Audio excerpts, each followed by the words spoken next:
सम्पूर्ण चाहिँ पहने सबैजना लु गर्नु ल। हेलो नमस्ते, म सुजन सेवा, सम्पूर्णलाई नमस्ते। आज चाहिँ हामी चाहिँ मेरो मामाको मेरो आफ्नै मामाको चाहिँ छोराको एउटा छेवर रहेको छ हैन। पहाडदेखिबाट सिन्धुपाल्चोक गाउँपालिका चाहिँ इन्द्रावती गाउँपालिकाबाट उहाँहरू चाहिँ निम्तो दिनको लागि भनेर आउनु भएको छ हैन।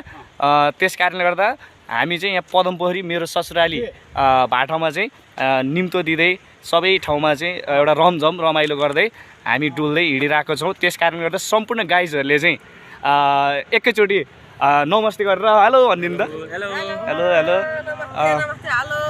आज चाहिँ हामी निम्तो दिँदै जाने होइन त, हो नि होइन।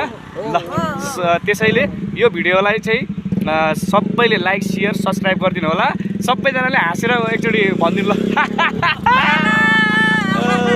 सबैले लाइक सब्सक्राइब गरेर कमेन्ट गर्न नभुल्नु होला, सबैले गरिदिनु होला। ल पहिला खै हाम्रो मामा खै त ए मामाले पनि त्यही भन्नु होला, लाइक गर्न नभुल्नु होला भनिदिनु त। लाइक गर्न नभुल्नु होला हजुर।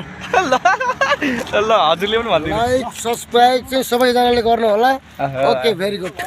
ल फेरि तपाईँले पनि भन्नु ल।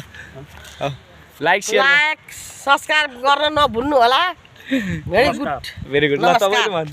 ल म सुजन नेपालीको बुबा Mesarbahadur Pariyar like share subscribe share गरिदिनको लागि अनुरोध। म हेटुडा सिन्धुपाल्चोकबाट हेटुडा आएर बसेको छु। तर यो अहिले हामी पदमपोखरीको एरिया वनको एरियामा ससुराली भन्नु न।